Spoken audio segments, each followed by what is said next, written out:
Yo, not here again, and yeah, you might be saying, who? Because it's been more than a little while. I don't want to get too deep into it, but a mixture of wanting to just enjoy launch and a bit of a personal rut has meant it's been a bit of a no-show. But safe to say, today is the turning point. We're back.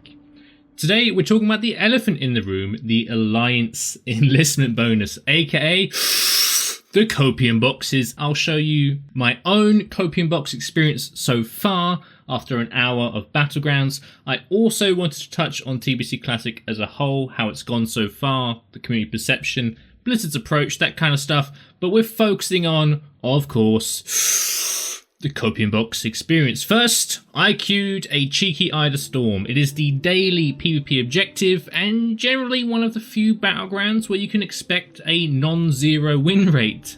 But don't mistake me here, 50-50 win rate is a fucking result as an alliance here. So off I jumped into the Eye of the Storm and I immediately spotted a difference in my fellow alliance. Not only did they immediately go for a third base like real gamers should, but they deployed this kind of South American spider monkey tactic, full-on guerrilla warfare style, ready to drop down on any would-be horde pushers. This positive impression continued for a few minutes as we set up a cool 3-1 on bases, thanks to the horde zugging the flag initially. In typical Alliance fashion though, we began throwing hard once the #GoMid echo chamber got rocking and rolling, swiftly achieving us a 500 point deficit.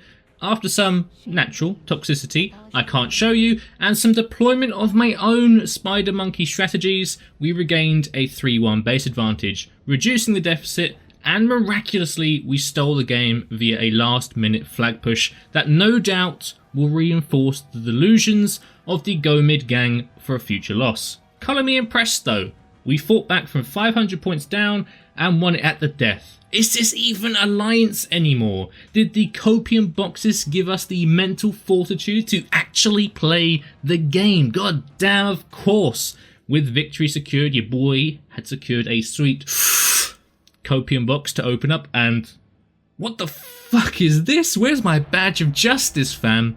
Fully convinced this was a fluke win and a Copium box from Wish, I jumped into AV, aka the 90% loss machine, in vain hope that the Alliance had big Copium balls to turn the tide of never-ending losses in AV.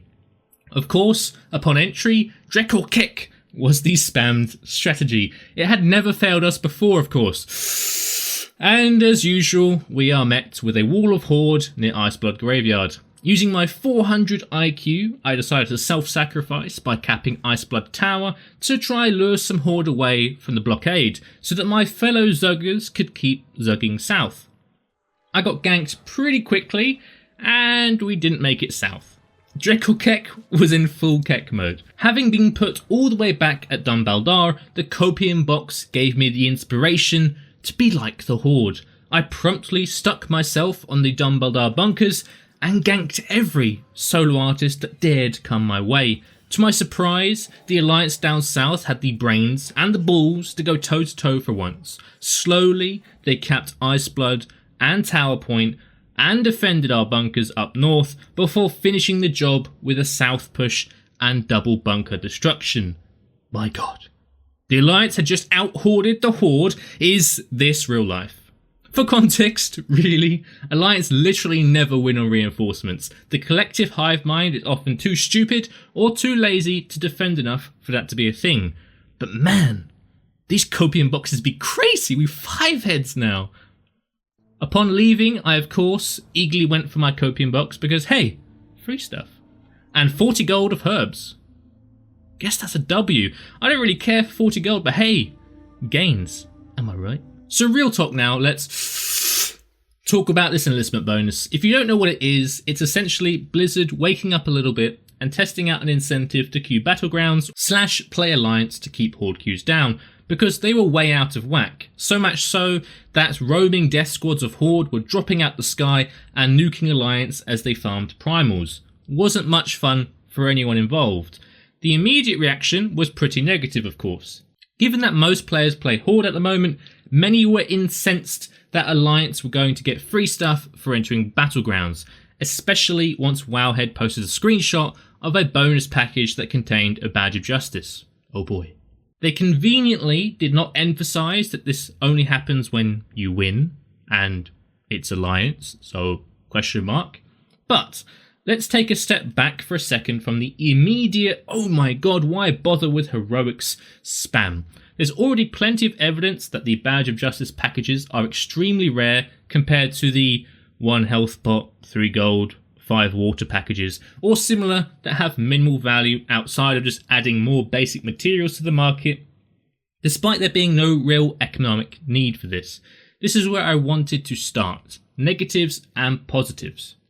The main negative to my mind is that this contains stuff that nobody asked for. If you ask the people who want to battleground on Alliance side but can't be bothered, it's usually linked to the time spent being not worth it in terms of the honour gains, because the win-loss ratio is so heavily skewed to the Horde on average, because they just want it more.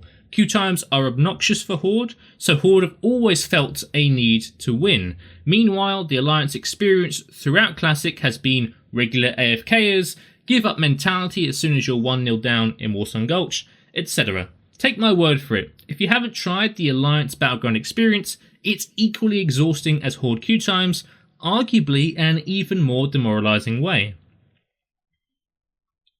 For the incentives to create consistent competition and higher queue amounts from Alliance, the packages should pretty much only contain things that help you gear your character further. Additional marks, extra honour, even badges of justice are not the worst thing in the world as long as they're in moderation. And before you rage in the comments about this thing, I'm coming back to this aspect in a few minutes. The focus should be on increasing the velocity of gearing your character to actually, potentially, balance populations somewhat. You may think this is a vain attempt, but if this is the route they're going to go, to some degree you want to incentivize rerolls from Horde to further aid the queue times and overall population health. And you know what? If you can gear your new 70 in PvP more quickly than you can for Horde by a factor of say 2 or 3, with maybe a few badges of justice to supplement on rare occasions, you might be willing to trade Will of the Forsaken for Perception. Especially when you think about Wrath of the Lich King bringing the OP human trinket racial in 18 months or whatever. So to summarise, my opinion is that if reward packages are actually going to have an impact in what Blizzard hope they will impact, they should cut the economic gains that will potentially have a negative impact. I don't think they're going to have a massive impact because they're in moderation, and if you're not doing BGs, you're probably doing something else in the world that gains similar stuff. But either way, just create a baseline bonus to marks and or honour for the average package, with perhaps a rare badge of justice every now and then to pick up, say, the trinket or the neck to add to your PvP gear set, because ultimately that's what a lot of people do anyway. The positive, of course, having said all that, is that at the very least, Blizzard realised that they can't just create same faction queues because it's not sufficient for a healthy game. It solved queue times for Horde, but it just intensified the reasons not to play Alliance. For example, a reroll in my guild, who was predominantly a PvP player, said literally, "I'm now playing Alliance because lol Horde queues." But this dude miraculously stopped logging in once same faction queues were announced. Perhaps he quit, but more than likely, he just went back to Horde. I don't blame him given the circumstances. So on the whole, it's at least a good thing that Blizzard realised the faction skew and are trying to tie rewards for playing the less populated faction to a core issue for the main faction, BGQ times. It's a reasonable link if they can get the reward structure correct, assuming they don't want to change anything drastically, like nerfing some racials. That final statement is contentious, of course, because the people seeking to play PvP more seriously are on average going to go Horde. It just makes sense in terms of getting an edge, especially in 3s. In 2s, racials are far closer in value than you might think on surface value, but in 3s, the Horde really shine outside of some very specific matchups. This truth cannot be corrected without a very invasive change, which I'm sure Blizzard want to avoid. So I think we're going to be stuck with this kind of band-aid of Copium boxes. I just hope they change the boxes to be more impactful in the right places. In particular, just add more PvP currencies. for winning, because Lord knows half the Alliance queuing don't give a fuck about winning if they have one early setback. Moving on to a different topic, let's talk about the current hype, or lack of, around TBC Classic. This past week or two, I saw numerous content creators discuss how TBC is experiencing drop-offs, people quitting, nothing to do in game, etc. And it's a little convenient that it coincides with the biggest WoW content creator playing Final Fantasy. That's not to say there's a lot to do in Phase 1 TBC, because there just isn't, and I think I brought that up in a previous discussion video about how I hoped Phase 2 would follow fairly quickly after Phase 1, because once the time sinks are gone, the raid hours are exceptionally limited, and if you don't enjoy PvP or gearing up ults, it's just not a good experience. With the release of 9.1 and the quarterly report strategy basis that Blizzard take, sadly I can't see Phase 2 happening anytime soon, and that's a real shame because honestly I think Phase 2 will bring a lot more intrigue to the game, be it through longer and better raids, but also the world content they will presumably add alongside it, perhaps the Bashir Landing and the Shatari Skyguard or the Netherwing. A delay to Phase 2 isn't the end of the world, but it definitely puts a downer on the TBC Classic experience, which is safe to say, so far not been handled too well by Blizzard.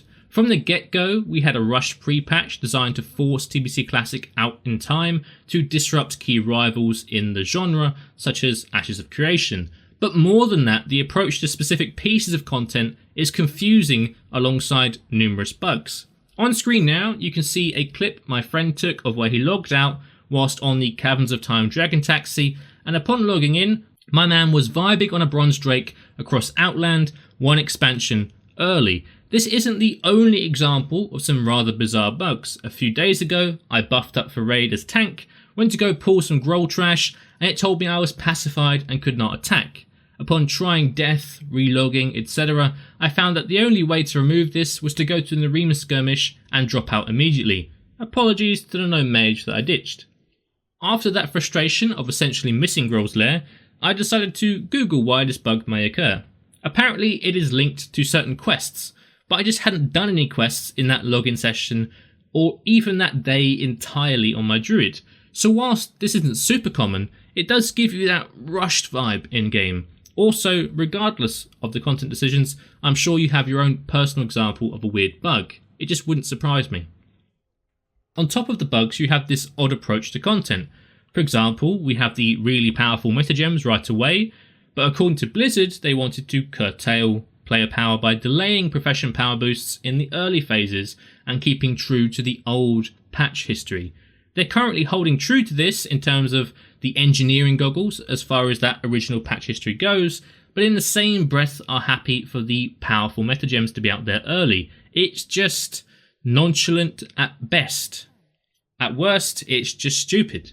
So all in all, yeah, I'm not sure TBC Classic is going to get much love from Blizzard going forward. Part of me is suspicious they are pooling marketing resources for a big Wrath of the Lich King Classic push, and from a business perspective, that potentially is super smart. But overall, I think it's fair to be disappointed with how launch went and where we have got to now. Here's hoping I'm wrong about Phase 2 not being in the near future. With that said though, I have been having fun. I'm a big fan of TBC, you'll know that, and whilst PvE has gotten a little stale, even for me as a stoic TBC fan, because as mentioned, Phase 1's pretty light on PvE content once you've got through all those hoops, I've been having a blast in PvP, and trying to go from complete arena scrub to somewhat good playing Feral Rogue with my friend Fruity. I've just hit 1800 this past week, and hoping to push close to 2k over the next few weeks or so with some learning, watching playback of our own games, etc. The process is rough, I'll give you that. I'll say to anyone seeking to get into TBC Arena, games are fast, mistakes are punished very quickly, and you need to get into the hundreds of games before you start seeing any real improvements, whilst also staving off tilt, of course. Of course, I've never been tilted because, I'm just amazed. No, I definitely have been tilted. That said, if you can simply appreciate your own improvements rather than focusing too much on your win-loss or your rating, I do think it's a great experience to get started. It's going to help you in future seasons actually have real content to do, because once you get better and feel like you're getting better, you're probably going to have a more higher engagement in that content and actually enjoy it more. I definitely prefer TBC Arena to Retail Arena's constant trading of cooldowns, of which every class has one of each, and longer games that stretch to dampening. On a quick side note in this topic though, if anyone is interested in my learning process, literally watching me be a scrub, and how I'm trying to become a non-scrub, looking at our games, thinking of how we could have done better, let me know, because we're going to do that anyway. That's kind of our process. We watch games back, we see what we did wrong, and obviously it'd be very easy for me to just vocalize that into a video, and that might be of interest to some of you. So if it is, let me know, because I could easily do that as part of a video series. But this ultimately brings me to the end of what I want to talk about. I hope you enjoyed my Copium Box experience. Let me know if the Copium has worn off already, if you're Alliance, and we're back to losing all the time. Much love, and I'll see you next time, hopefully in your notifications.